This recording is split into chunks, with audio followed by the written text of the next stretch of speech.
Hello everyone, आज के इस वीडियो में हम पढ़ने वाले हैं क्लास 10th केमिस्ट्री का 7वां मोस्ट इम्पॉर्टेंट टॉपिक जो है कि बेकिंग सोडा या इसे हम खाने वाला सोडा के नाम से भी जानते हैं।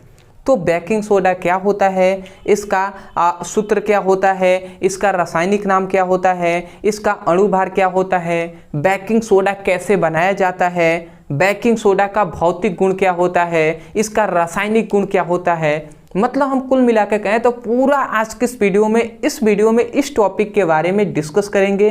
मैं आपको विश्वास दिलाना चाहता हूं कि बहुत ही आसानी तरीके से आपको समझ में आएगा। बहुत से ऐसे स्टूडेंट हैं जो मुझसे पढ़ाई करते हैं और बहुत से ऐसे भी स्टूडेंट होंगे जो पहली बार मेरी वीडियो को देख रहे हैं। मैं उनसे कहना चाहूँगा, ठीक है, कि आप ध्यानपूर्वक देखिए, बहुत ही आसानी तरीके से आपको समझ में आएगा। ठीक है, आसान शब्दों में हम आपको बताएंगे। तो चलिए सबसे पहले हम समझते हैं कि बेकिंग सोडा या इसे हम खाने के सोडा के नाम से भी जानते हैं।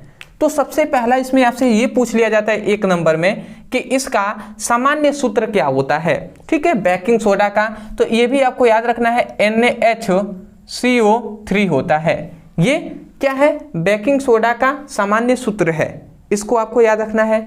अगला आता है कि रासायनिक नाम क्या होता है। ठीक है, तो इसका जो बेकिंग सोडा का रासायनिक नाम होता है सोडियम बाइकार्बोनेट। ठीक है, तो आप क्या नाम रखेंगे इसको, सोडियम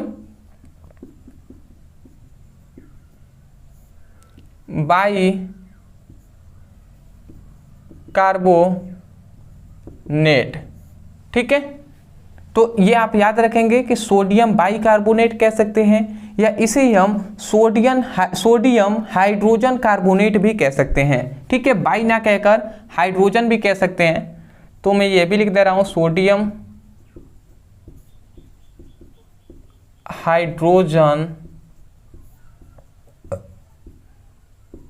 कार्बोनेट। ठीक है, तो ये इतनी बात आप समझ गए। अगला आता है अणुभार पे कि सर इसका अणुभार क्या होता है। तो इसका जो अणुभार होता है वो 84 होता है। अब अणुभार या आणविक भार भी कह सकता है, ये कैसे निकाला जाता है ये हमने ट्रिक के माध्यम से बताया है।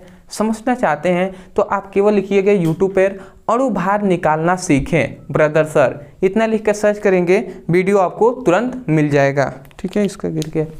तो अब हम देख लेते हैं बेकिंग सोडा बनाने की विधि क्या होता है। इतना हमने देख लिया, बेकिंग सोडा बनाने की विधि हमने यहाँ पर लिखा हुआ है। इसको सिंपल से भाषा में आप याद कर लेंगे। यहाँ पे लिखा गया है कि जब सोडियम कार्बोनेट मतलब Na2CO3 के संतृप्त जलीय विलयन में कार्बन डाइऑक्साइड गैस प्रवाहित करते हैं तो सोडियम बाइकार्बोनेट का निर्माण होता है। समझ गए होंगे। नहीं समझ में आया तो रिएक्शन देख लीजिए, रिएक्शन से ही हमने ये सभी कुछ लिखा हुआ है। ठीक है, तो देखते हैं रिएक्शन। तो इसका बनाने की विधि में आप लिखेंगे, सबसे पहले सोडियम कार्बोनेट को लेते हैं। तो सोडियम कार्बोनेट मतलब Na2CO3, ये सोडियम हमने कार्बोनेट को ले लिया। अब सोडियम कार्बोनेट को क्या संतृप्त जलीय विलयन में हम कराना है कार्बन डाइऑक्साइड से। तो कार्बन डाइऑक्साइड ले लिया, इसका जलीय विलयन हम ले रहे हैं, मतलब जल ले रहे हैं। ठीक है, तो देखिए सोडियम बाइकार्बोनेट को संतृप्त जलीय विलयन में कार्बन डाइऑक्साइड गैस प्रवाहित करके हम जब अभिक्रिया कराते हैं तो हमें क्या मिलता है, हमें मिलता है 2NaHCO3, ये हमें मिलता है। ठीक है, तो आप समझ गए होंगे Na2CO3 कार्बन डाइऑक्साइड और जल ये तीनों मिलते हैं तो हमें सोडियम बाइकार्बोनेट प्राप्त होता है। इसका नाम याद रखेंगे, ये क्या है, सोडियम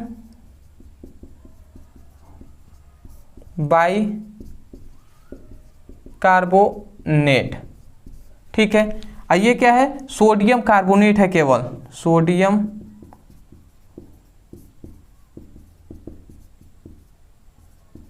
आप कहेंगे सर कैसे ये बना हुआ है। ठीक है, बिल्कुल बात सही है, अब वो भी हम बात करेंगे। देखिए यहाँ से कैसे हुआ है कि देखिए यहाँ से जो सोडियम है तो 2 मात्रा में सोडियम है, तो सबसे पहले यहाँ से सोडियम निकल गया है यहाँ पर। ठीक है, उसके बाद यहाँ पर हाइड्रोजन है तो हाइड्रोजन, यहाँ से हाइड्रोजन भी निकल गया है तो यहाँ से H आया है। ठीक है, अब 2 हाइड्रोजन है तो देख रहे हैं 2 हाइड्रोजन यहाँ पर भी हो गया, 2 सोडियम था तो 2 सोडियम यहाँ पे आ गया। उसके बाद देखिए यहाँ से सब सोडियम निकल गया, यहाँ से सोडियम 2 निकल गया तो यहाँ पे सोडियम आ गया। उसके बाद यहाँ से 2 हाइड्रोजन निकला तो ये 2 हाइड्रोजन आ गया। अब यहाँ पे केवल क्या बचा, यहाँ पे देखेंगे तो 1 कार्बन यहाँ पे है, 1 कार्बन यहाँ पे, 2 कार्बन बचे और उसके बाद 3 ऑक्सीजन यहाँ पे, 3 और 2 5 ऑक्सीजन और 6 ऑक्सीजन, मतलब 6 ऑक्सीजन है और 2 कार्बन है। तो देखिए यहाँ पे ये कार्बन है तो 2 कार्बन यहाँ पे है कि नहीं, और यहाँ पे देखिए 2 3 6 ऑक्सीजन भी है, तो 2 कार्बन और 6 ऑक्सीजन यहाँ पे है, मतलब जो अभिक्रिया है ये संतुलित है। तो सिंपल सा यही कहा गया था कि जब सोडियम कार्बोनेट को संतृप्त जलीय विलयन में कार्बन डाइऑक्साइड गैस मिलाकर क्या करते हैं, अभिक्रिया कराते हैं, तो सोडियम बाइकार्बोनेट प्राप्त होता है। ठीक है, तो ये सिंपल सा है, याद कर लेंगे। ठीक है, ये रिएक्शन याद कर लेंगे तो रिएक्शन देखकर तो आप ये बोल ही सकते हैं। ठीक है, तो आशा करते हैं आप समझ गए होंगे।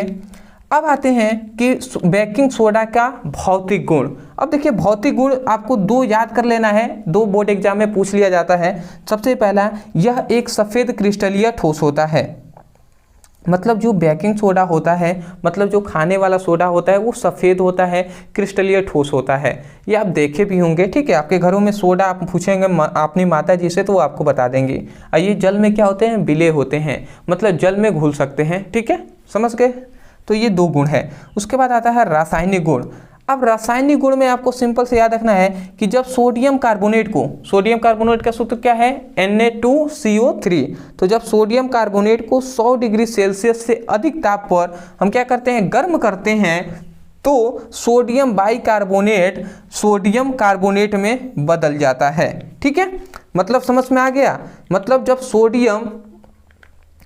सोडियम यहाँ पे कार्बोनेट नहीं, सोडियम बाइकार्बोनेट होना चाहिए।